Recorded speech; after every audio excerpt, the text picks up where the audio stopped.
Dr. Crypto here. I'm at Prince George Airport and I'm on my way to Castlegar, another flying in geocaching adventure. Come join me. So here my new Cashmobile is arriving. It's Air Canada Jazz pulling up. I can see my luggage on the cart waiting to join me, and we'll be off to Castlegar. I landed in Castlegar shortly after lunch. I spent some time with a friend. I'm visiting at a farm nearby, and now I'm out for a walk in this beautiful area by the river. This is not a cache site, but I wanted you to see the beautiful area in which we will be caching. Tomorrow morning, I go on my caching trip.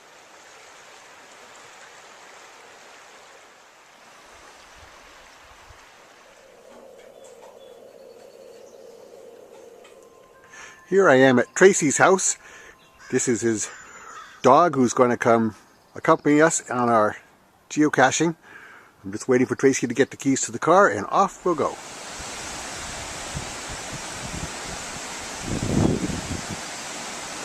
So, first cache in Waimea. This is the Examine Me one. Didn't take us too long. We're going to sign the log and then off we're going to go. And here comes Murphy to check us out. This is the Waimea Fire Hall. This is the historic Waimea Hotel. And this is the backside of the mural, which is going to give me the hints to find the next cache, which is called Why Not in Waimea. I'll let you know how we do. This is the famous Waimea mural. It's beautiful. It's an introduction to the city, and it also has the clues to the coordinates for the second half of this multi. Stage 2 in Why Not Where. It's in the picture. I'm not going to tell you where, but it is not just clever, it is super clever. And part of the clue is in the name. Whoa.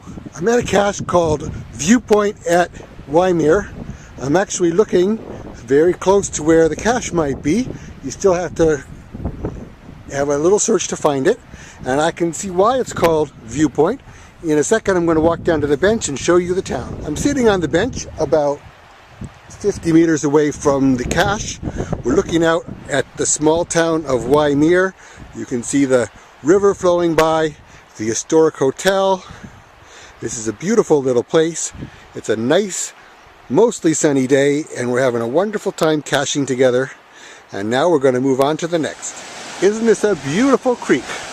And this creek is right near a cache. If you were standing here on the bridge, you could turn your eyes one way or the other and you'd be looking where the next cache is hidden. I invite you to go try. This is the bike wagon at the edge of a parking lot in Nelson.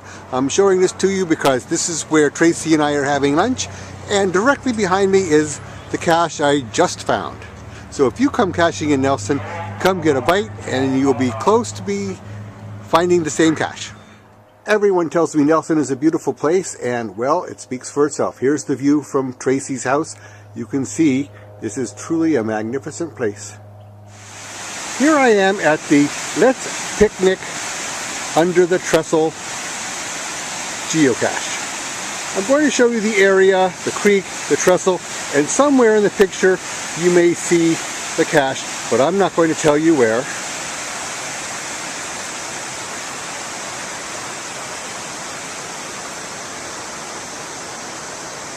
Let me just say that this is a very clever cache, and you will be very happy when you find it.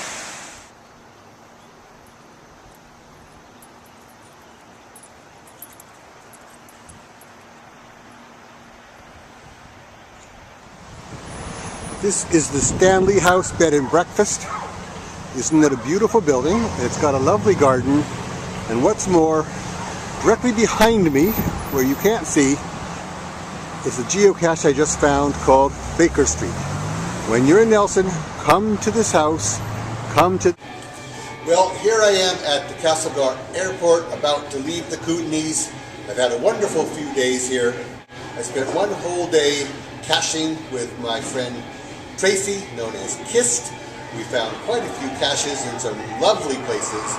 We got frustrated by one, and I think he'll go back and back and back until he gets it. So for now, that's the end of this trip of caching the Kootneys. The flying cashmobile awaits.